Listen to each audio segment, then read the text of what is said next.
Welcome to the Equine Vet Connect podcast. I'm your host, Dan Carter. I'm a veterinarian and a farrier. The goal of this podcast is to educate horse people, break things down, bust myths, and keep it real. Speaking of breaking things down, here's my legal disclaimer to keep my attorney and insurance company happy. While I am a vet, I may not be your vet. Contact them before trying anything you hear on this podcast. Remember, just because you watched it on YouTube or heard it on a podcast does not mean you can do it. Please use common sense.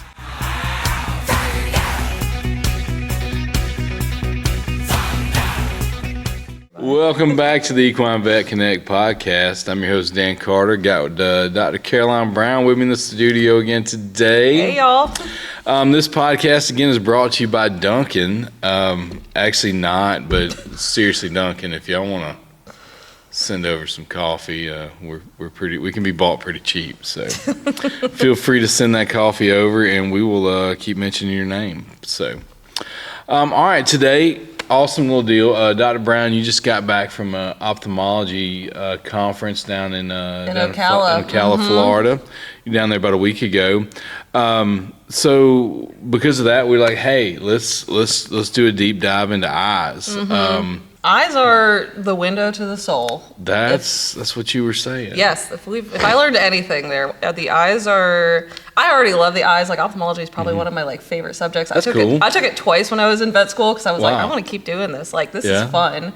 But there's just so many cool things about the eye that it's like its own like little realm in there. But it's also there's so many things too that can happen in the body and they manifest through the eye. So there's all kinds of things. We did a full 2-day conference on just that, and I'm like, I could have had another 3-4 days of this. I mean, you are speaking like a true ophthalmologist. Yes. I've always said an ophthalmologist, the body is a life support system for the eye. Oh yeah. Like the heart, the only reason it's here is to pump blood to the eye. Oh yeah. No. Like the rest of the body is like, here, you encase the eye. Yeah, it's the other 5%. And they're like, What's that? I don't know. Well, that's really cool.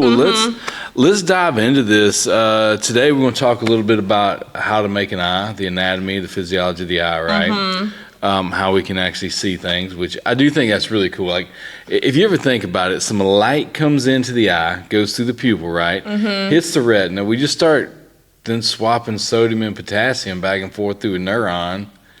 And the brain picks up an image? And that's how you see the world. And it's so cool, and there's so much that we don't even probably understand about it, and it's so much beyond the scope of what we're going to talk about today. But let's dive in. Well, let's jump in. Horse's eyes. What makes them unique? So there's a lot of things specifically about the horse eye that is different from a lot of other species. So horses already, in just kind of comparing all the species, they have the largest eye of any species. Really? Yes, compared to the size of their skull.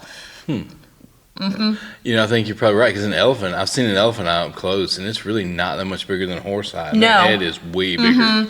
I think blue whales, it's their eye is also big, but compared to the rest of their body, pretty small. So horse eyes are the largest of all the species just comparatively. Better to see with. But they need it. So horses are prey animals. So their eyes are gonna be placed on the sides of their head so that they get a little peripheral vision. But that's gonna be added because they also have the little horizontal pupil. That also allows them to see a little bit more just kind of around. So, this is going to give them a couple different advantages. It makes them really sensitive to movements in general, especially in the periphery of their vision. Most of their photoreceptors are kind of on the outskirts of the retina and not really directly in the center. So, whether that's a lion or a plastic bag, they're going to see it. That makes sense because, if a leaf blows the wrong way, they seem to notice. Oh, yeah. So, no, that's going to eat them. So, I guess if you've been spending your life trying to get away from the bear and really horses can kick, but they're not known for their defense mechanism. Right. So it makes sense that they want to have that really great ability to detect motion. So And any of us who've been around horses, probably one of the first things that you learn when you're a little kid and you're getting around them is, the horse can kind of see you from all spots except directly in front of them. True. And then, right behind them. Right. But everywhere else, it's you're good to go. That's pretty cool. But, there are some trade-offs to this. So, while the horses are really, adept to seeing motion, their depth perception isn't super great. And they're a lot more nearsighted than we are. So something that, we could see really sharply about 50 feet away, the horse is going to need to be about 20 feet away from that same object to be able to kind of see it in detail. That makes a lot of sense when you look at horses, how horses function. And that's sort of the way it was explained to me, is like they're like a 40-year-old man without his readers on. Right. So, yeah. But yeah, that makes a lot of sense. And so got some advantages there, disadvantages, yeah. The leaf moves. The leaf moves, and they're like, I don't know what that is. It could be scary, or it could be not, but they're just going to run away from it anyway. So it kind of makes a lot of sense too on the depth perception, because we've all been on that horse and we're riding out and we get to the smallest, tiniest little ditch and you're like, nope, not crossing it. But if they're having trouble seeing that depth, but then it makes it even more mind-blowing to me when you start looking at 3-day event horses. Right? I will jump off this log and I don't know where the ground is. And we're going to go into a lake, and we're going to do that. Yeah. And they're able to learn how to do this over time. So you may be pushing me over that the eye is really, really cool. You may can sway me here. Yeah, okay. And I promise you can.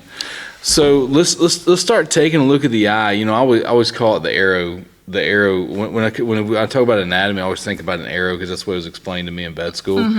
And y'all don't think bad of this, but if you were to shoot an arrow through something, what layers do you go through? And so I guess let's start with that. Let's talk about the outside of the eye. Let's talk about the first thing we encounter when we look at an eye. The first thing, the most superficial layer. Let's go from there and let's start working our way in. Working our way in, yeah. So your outer layer of your eye is going to be called your cornea. So I kind of like to think of this as like the windshield to the eye. So there's a lot of different layers to the cornea, which we're going to get into a little bit, kind of later through this series, kind of talking about that and, some of the different, diseases in that. But the purpose of the cornea is that it's going to take the incoming light and kind of like refract it back into the eye itself. So, your cornea is not just a flat shape. It's very circular. It's very globular. So it's going to take that and then kind of use that to do this. And what's, unique about a cornea, if you kind of think about it in this like same kind of analogy as a window, in order to see through it, it has to be clear. Right. So if you have, a big ulcer or a scar or a bunch of edema, or fluid kind of in your cornea, you're not going to be able to see through that, and that's going to affect your vision. So that's why, keeping that cornea health is going to be really, really important in getting able to start treating these things kind of early. I think that is cool, because the cornea is actually epithelium. Epithelium is also skin. One you can't see through, and the other one's clear and you can. Right. I've always thought that was pretty cool. And when we talk about the refracting light, the example I use a lot is if you take a magnifying glass and the light comes through it and it focuses down that tiny little pinpoint.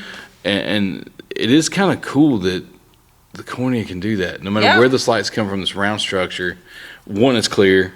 Two, focuses light back there in the back of the eye so we can see. It's because that's the other interesting thing. People always think about the lens, and they're like, "Oh, the lens." Lens does very little, right? It really does, yeah. It kind of further kind of redirects that light back there, but it's so much deeper into the eye that it's like if the light isn't getting through at all, then the lens doesn't really have a point if you can't get the light in to begin with. So the cornea definitely does the work. It does. The cornea is I don't want to say it's carrying the team, but it's doing a lot. It's got a pretty big role. The team, I think so. So we start off. We got a few layers in there, right? Which becomes important when we get into corneal ulcers.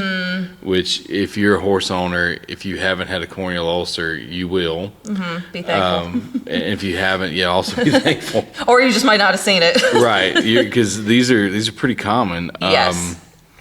We got different layers, so we got the epithelium. Yep, so you got your epithelium, which is going to be your top layer. Then that goes down into your stroma. Right. Your stromas are going to be like more of a kind of collagen type based. Right. And then you get down into that. The last layer is something called the Descemet's membrane, which we'll talk about. It's a very fun little structure that not exactly a vet's favorite thing to see. No, I would say the most important things you need to remember about these anatomy terms that we just went through, as long as we're saying the epithelium, you're okay. Epithelium is great. We love epithelium. When you hear us say stroma or you hear Descemet's membrane, this is getting expensive. Yeah, it's getting a little scary. It gets a little scary. So yep. So once you get through that stroma, then you've got your endothelium, and that's going to be that kind of final layer before you start getting into the deeper chambers of the eye. And that endothelium is going to be important for, kind of controlling the fluid in and out of the eye. So that's where, when we talk about corneal edema a little bit later in this episode, that's where your endothelium is. That's kind of like the pump that's going to be controlling all that fluid.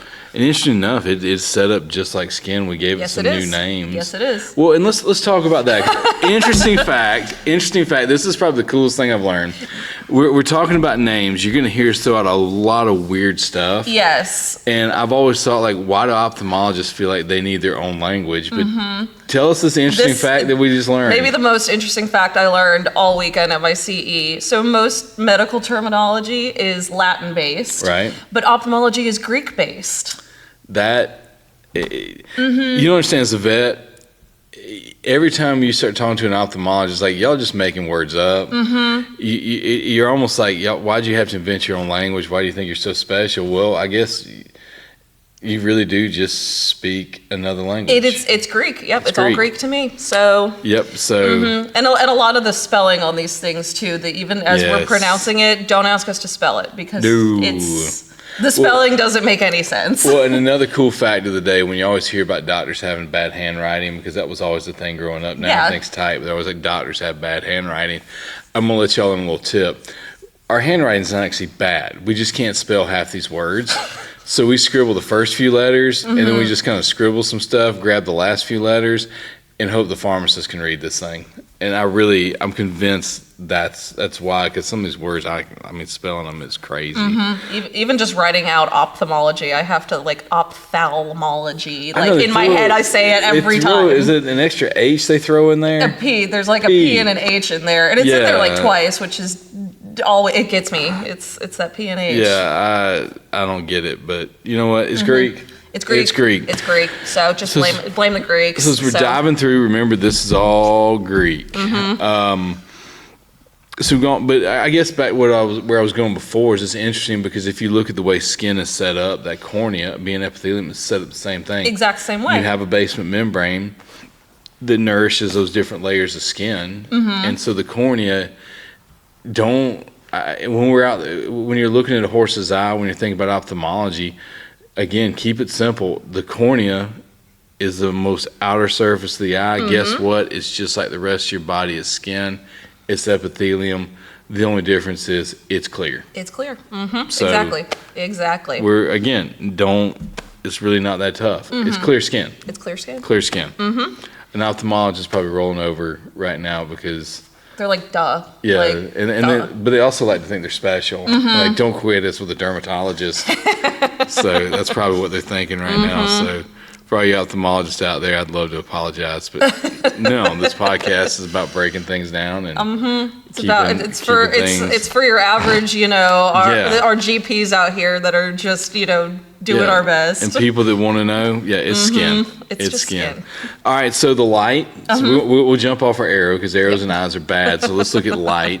Light takes off through the cornea.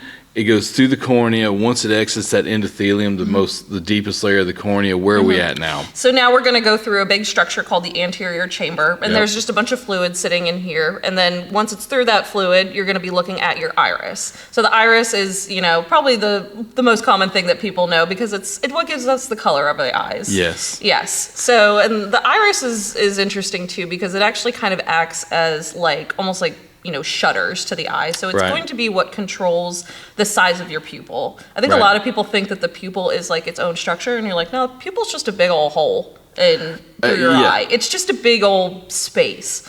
And your iris is what's going to control kind of the opening and closing of that. So when we talk about the pupil dilating, which is getting bigger, or constricting, getting smaller, it's the iris that's actually doing that because there's little teeny tiny muscles that are controlling all of that. Little ciliary bodies. And, the other cool, unique horse thing, which is one of the things that I wish I had, is this little fun structure called the corpora nigra. Yes. So, yes. That's my favorite structure. And, most people have seen the corpora nigra, didn't realize they've seen it. It's on the top of that iris. Yep.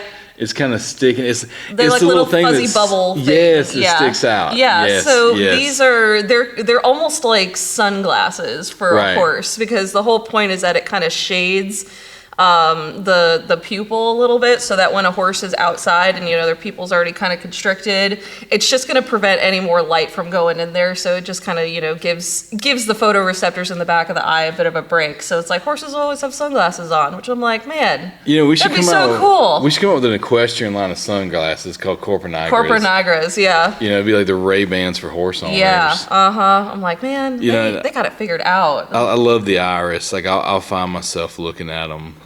Because they're really cool. None of them are the same, which is why we can do iris scanning technology. But none of them are the same. Right. They're really cool.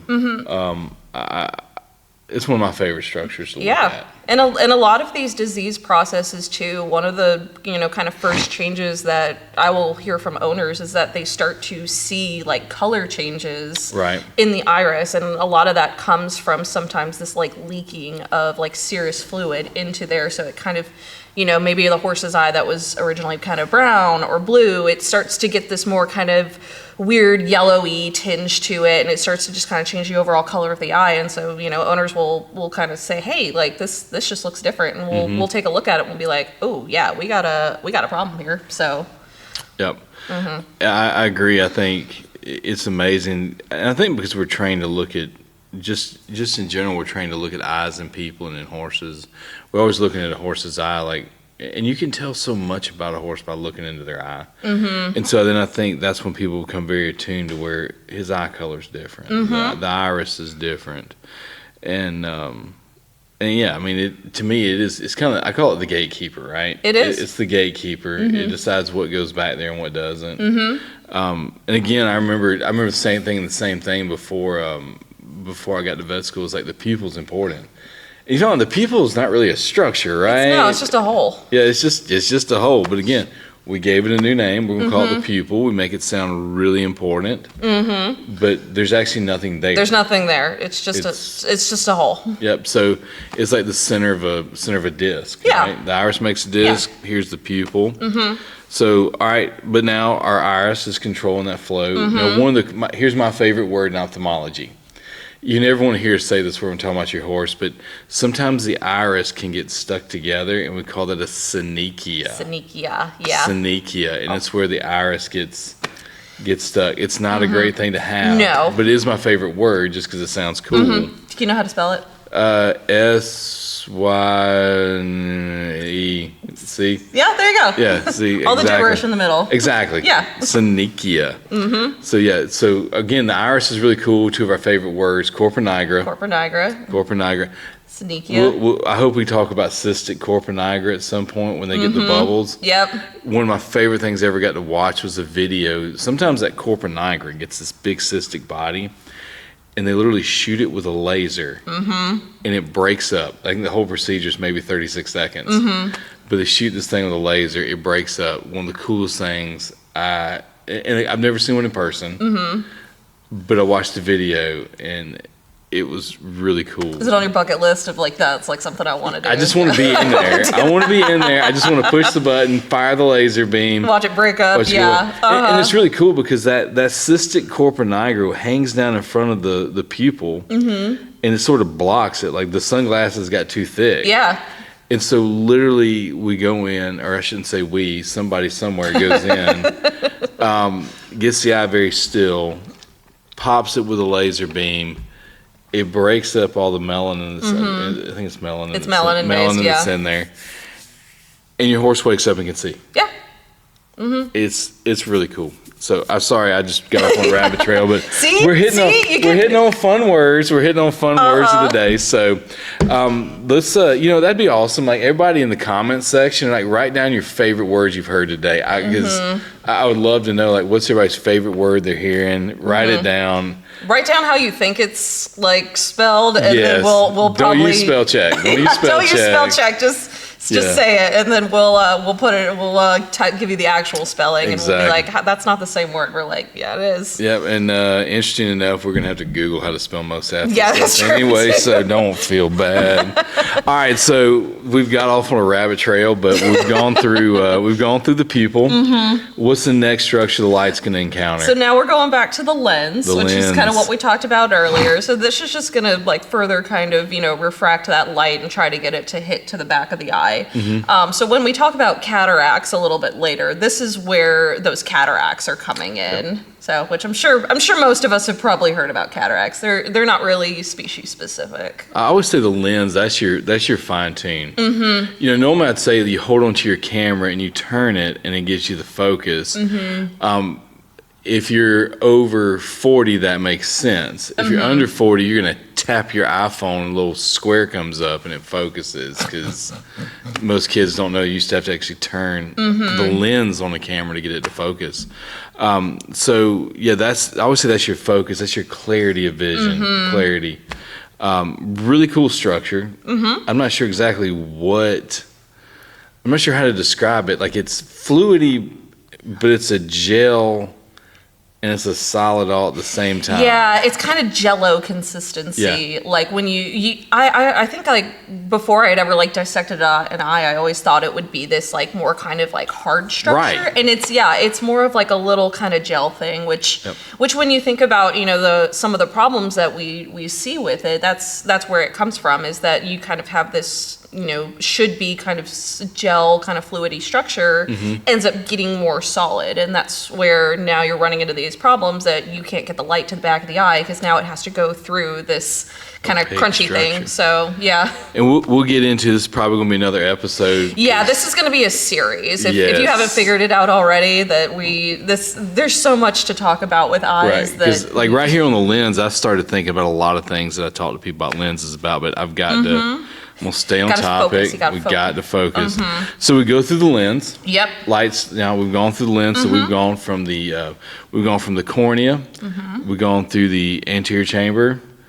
We've hit the iris through the pupil. We've gone through the lens, and now where are we? So now we're in kind of the back of the eye. We call this the posterior segment. And you've got all this, kind of vitreal fluid. There's just kind of all this big old space now that before you get to the kind of back of the globe. Right. And your next little membrane that you're going to pass through is something called the retina, which again, I'm sure we've all kind of heard of.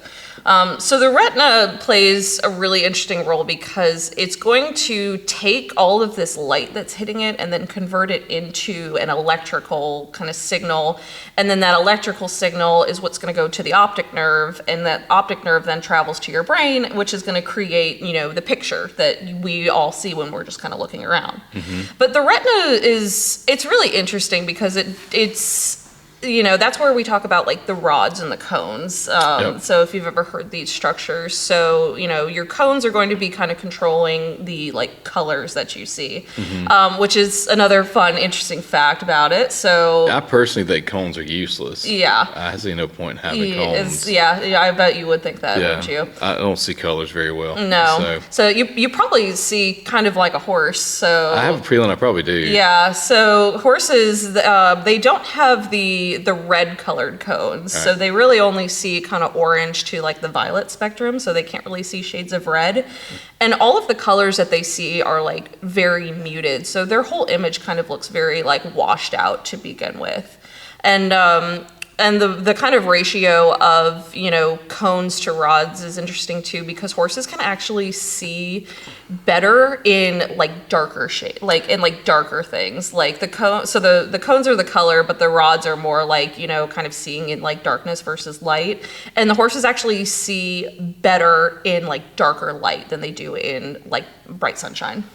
Yeah, it makes a lot of sense because you're an herbivore. Most herbivores prefer to be grazing at night. Right. And so it would help. And I think when you get into the retina, this is the other thing I think that's really cool. And because this is something the majority of people have seen. They don't realize they've seen it, but they have seen it a lot of times when they're out there at night, they're trying to find their horse, they're shining the light around, and they've actually been able to see the retina, and they didn't realize it, and that's the tapetum lucidum, right? That's the tapetum. So the tapetum is kind of like a mirror. that acts to kind of bounce the light back onto it. So it creates this like reflective surface. And, you know, another cool thing I wish I had, you know, it would make life a lot easier. Humans don't have one, you know. With somehow that part of evolution just missed us, I guess. But, you know, all the other species have it. True. I was like, why didn't we get that? Yeah, good point. I know. But, you know, at the same time, I think about, like, it kind of gives away where you're at, though. Because you start shining a light. Like, a lot of times you can't see your horse, but we've all shined a light through that pasture, can't see the horse, and then, boom, we catch that flash off their eyes. Cows are the same way, deer, frogs. Frogs grow interesting fact. Frogs, so I grew up in the swamps. We used to frog hunt. The first thing you had to figure out is what's a frog and what's an alligator. Because when you're shining that light and you're looking for eyes, what you don't want to do is reach in and grab an alligator when you're trying to grab a frog. So you had to figure that out. And my friends tell me they had different color eyes.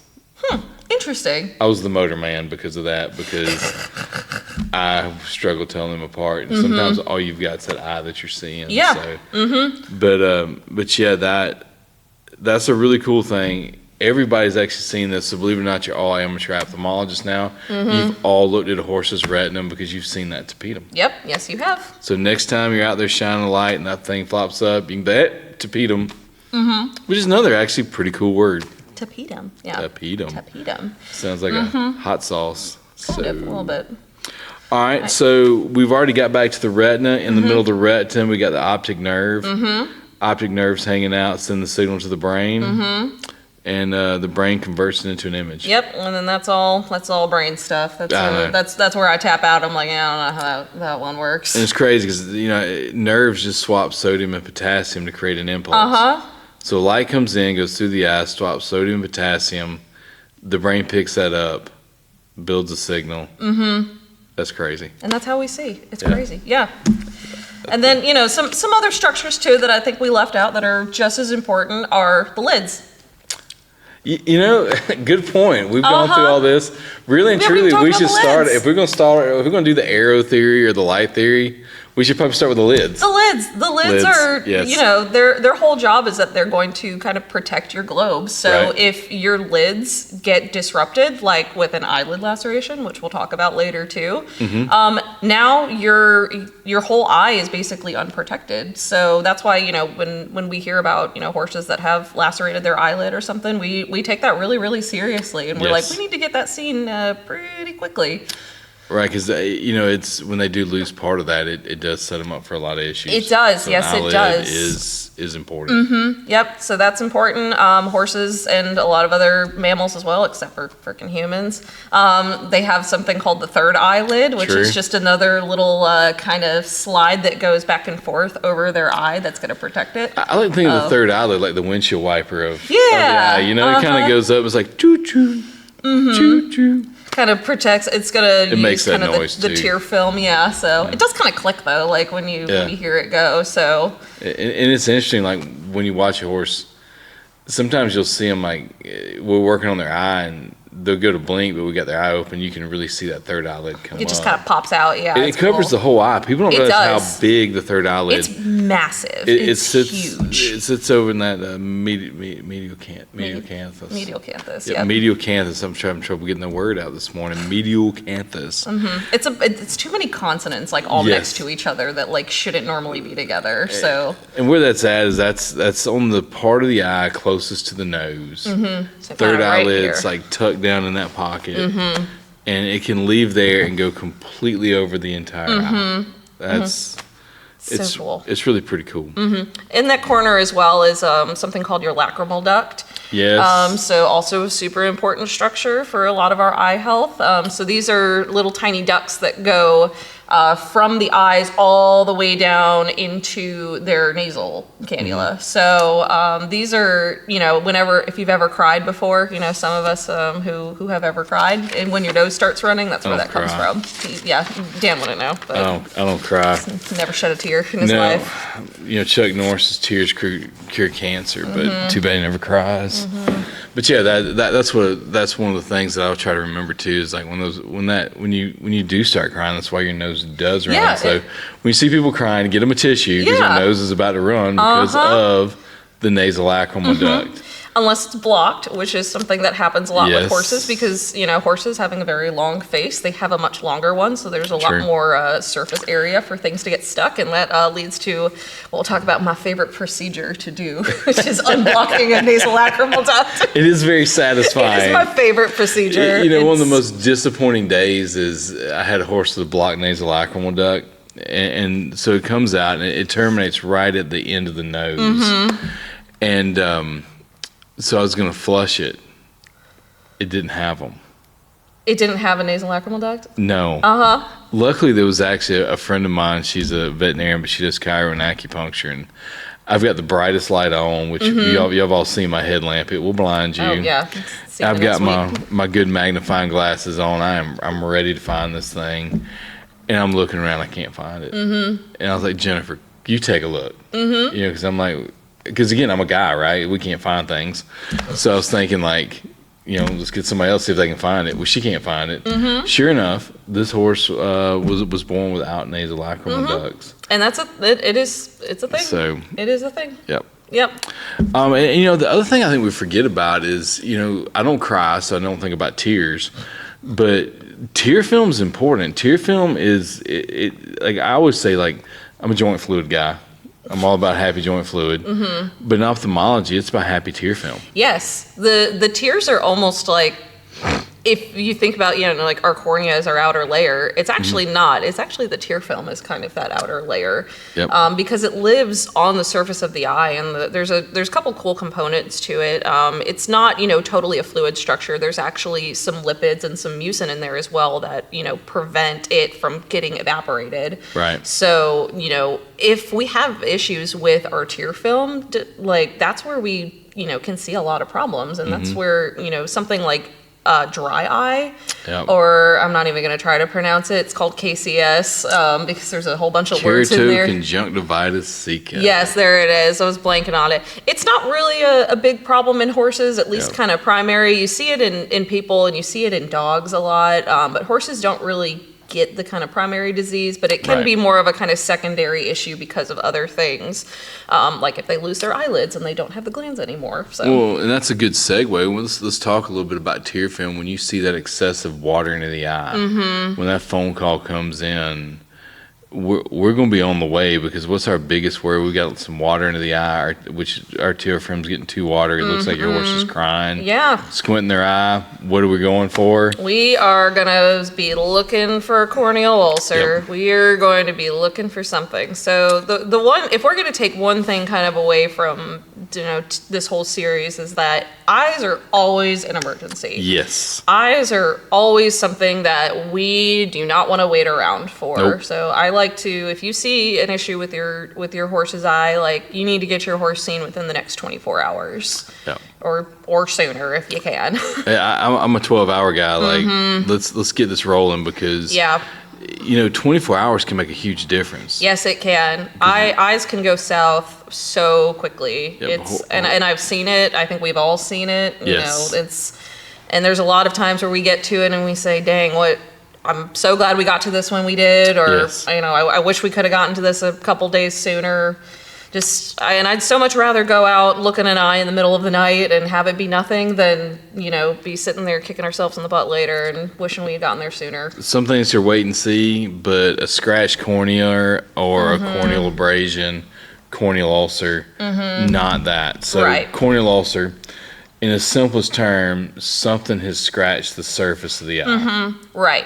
And we kind of define them in different, terminology based on, where they are, how deep they are, and, what we're kind of working with. So when we talk about, a very superficial ulcer, that's going to be just kind of scratching this epithelial surface of the cornea. So that kind of 8 to 12 cell layer right at the top. These are what we call superficial. And as they start to go a little deeper and they're getting into that more kind of collagen stromal layer, we call that a stromal ulcer. Right. And then what we mentioned earlier, the very, very deep ones, we call that a desmetacele, because that ulcer has gone now all the way through that stroma, and it is now exposing the very deepest layer of the stroma in that descemet's membrane. And then after that, if we've now punctured through that, we've essentially ruptured our eye. And, something that you'll see with a lot of these is once the eye has ruptured, it actually,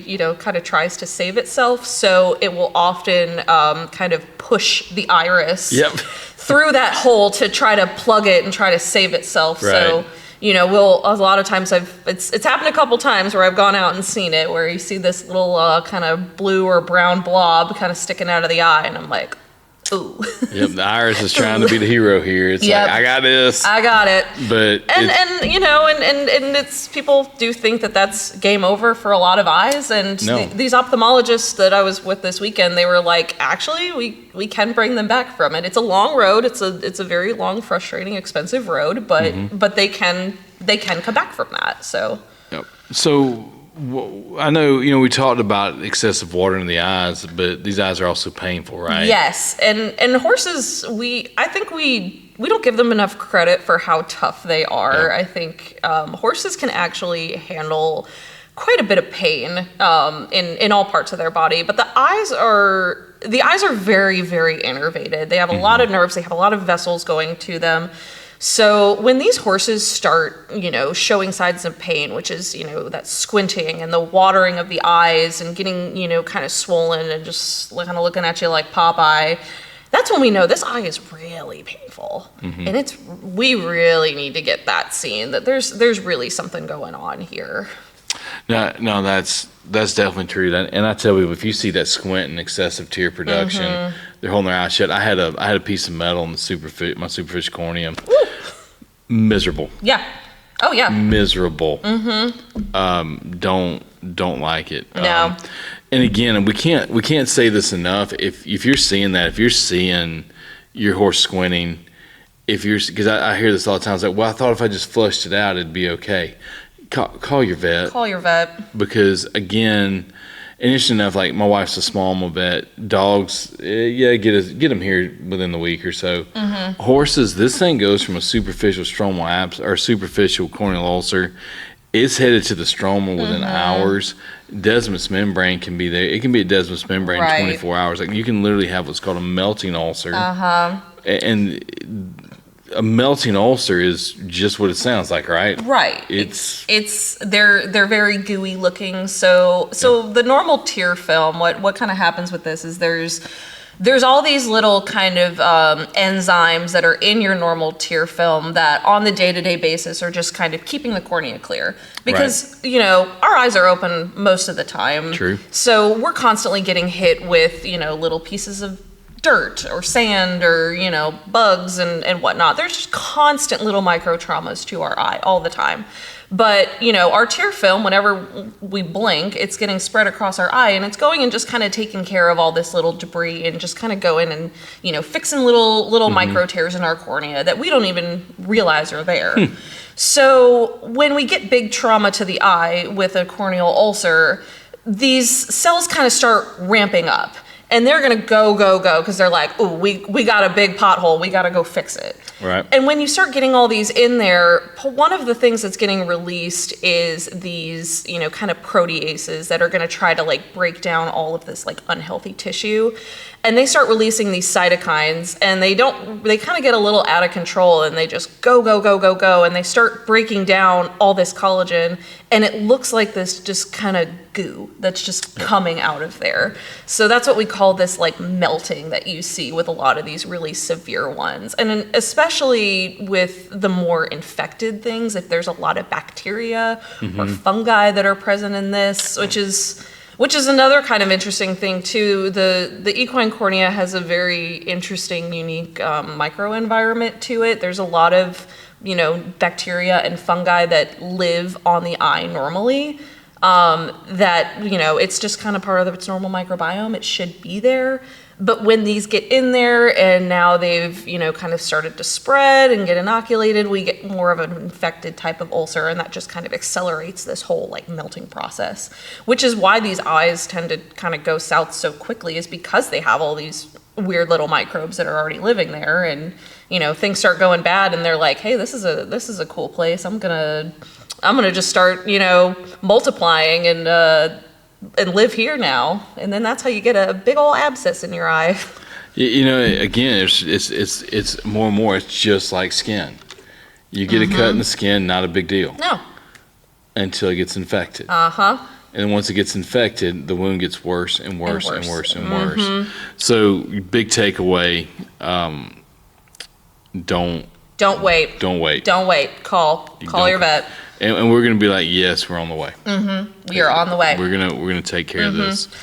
And so when, first thing your vet is going to do is do a really kind of thorough eye exam to start looking at, what's going on in there. So these common signs that we talked about, the squinting of the eye, which is another fun optho term called blepharospasm. Blepharospasm. They're going to see probably some tearing, which is a fun term called epiphora. Yep. Epiphora. That's one where I'm trying to figure out if that's where epiphany came from. So conjunctivitis, which is just kind of inflammation of all of the like red mucous membranes part of your eye. These can get really, really swollen with lots of irritation because we're having such a big inflammatory response there. If you've ever had allergies, when your eyes get really red, you've had conjunctivitis. Conjunctivitis, yep. So we're looking at that. They're going to be looking at the, integrity of the cornea. So, sometimes with some of these larger ulcers, you can see the defects like with the naked eye. Like it just looks like a big old crater just kind of in the surface of the eye. Our best way that we're going to do this is we actually stained the eye with a fluorescein dye. It's a fun little green dye that you stick directly in there, and the normal surface of the epithelium isn't going to take it up, but if there's any sort of defect in that top layer, it's going to be taken up by the stain. So they kind of come out as these big green, kind of potholes in the eye, and that kind of helps us as we're looking at the ulcer and then kind of tracking how it's healing. It helps us kind of, watch the margins and how it's going to clear up. It does really help when we go in and put the stain in. We shine a cobalt blue light on it. It fluoresces. Right. I call it the magic trick because, a lot of times you're looking at one of these eyes and you're like, again, some of them you can see. Oh, yeah. Some of them you're like, why are you so painful? And then all of a sudden you stain the eye, you find it. I love, like a lot of times they'll be underneath the lids where you can't visually see it. Because I'm like, I don't see anything in the eye. You might not until we get them sedated, we get them blocked, we can really open that eye. And then sometimes even then we're not really seeing it. You get them stained and we'll go to watch them blink, and they blink and all of a sudden, boom. Boom, there it is. You see that ulcer hiding under the third eyelids a lot of times. A lot of things, little pieces of hay or stuff will get stuck there and just kind of, traumatize the eye. Well, I think that's a good point too. As we're coming into fall, we're going to be feeding more and more hay, and I really think that's these little small punctates, these little small pieces of hay, will puncture that cornea, and so you may not see it. And people are always like, I can't see anything. Great, we got specialized tools that let us see this. Don't wait. If you get anything else from this podcast, don't wait. Don't wait. Please. Because we want to save the eyes. We don't like blind horses. Right. No, we do not. And again, now we've got all this pain in the eye. The eye is also having, its own kind of inflammatory response. So one of the big things that the eye does is it constricts its pupil when it's really painful. We call this meiosis. Yep. Meiosis. And so the pupil will be really small and dilated. You may also see like some corneal edema that kind of gives the eye this like blue color. And that's again from, the endothelium kind of leaking and just being upset with everything. So uveitis, we'll kind of talk about that as, a little bit later in this podcast. But uveitis itself is just kind of a general term for eyes. But we see it in all kinds of things, like any sort of insult to the eye, we're going to have uveitis in there as well. And so that's one of the, kind of big things that when we go to treat the eye, we need to make sure that we're addressing all that inflammation in there. Because the whole point with healing the eye is that the eye will, if there's no infection in there, the eye will heal itself. Correct. When we're going to treat them, if if there's no infection, if we're not dealing with anything there, the epithelium will grow back over it. But we need to do, our treatment to try to support that. And so there's a couple big things that we have to address when we're looking at treating an ulcer. And, tackling the inflammation is a big component of that. So, and there's kind of two main ways that we do that. The first way is through our systemic anti-inflammatories. So Banamine is kind of our go-to drug for that one. Good old Flunixin. Flunixin is actually, it has a really good take up in the eye. It does a really good job with just kind of doing that. Other common NSAIDs like Bute or, Equiox, they just don't tend to work as well in the eye. I think that's important to talk. Another little segue is when we're looking at what medication to give, it's not just what the medication does, but it's how our structures respond to it. We don't, Bute and Banamine are both the same category drug, but you're not going to give Bute to a colic. Right. And I don't have near as good a success with Banamine and lameness as I do Bute. But at the same time, when you're dealing with eyes, Banamine by far drug of choice, not Equiox, not Bute. Not Tylenol. Not Tylenol. No. Banamine is really our drug of choice. Yep, Banamine is key. Yep. So that's going to be part of it. And then another drug called atropine is also very helpful. So atropine does a couple different things. It's the whole point is that it's going to help dilate the eye. And that dilation just helps kind of open up some drainage angles and helps try to get all of that crap out of the eye. Well, and the prevention of that synechia too. Again, my favorite word, but I don't like to see it, because when that pupil constricts down, it can stick together, forming that synechia, and that's a difficult thing to overcome. Yes, that's a lot of times a more permanent type change that we see with a lot more kind of chronic inflammation in the eye. And so if we can get that inflammation under control early, we can prevent that. It can happen quickly too. If 48 hours in, you can get a synechia. It's not as common as more chronic, but it can happen. It can happen. Yes, it can. All right, Dr. Brown, again, we talked about we're going to make this a multi-part series. So I hate to cut us off now, but I think we're going to take a break. We'll be back next week. We'll get y'all another episode on ophthalmology. I think it's a good place to stop.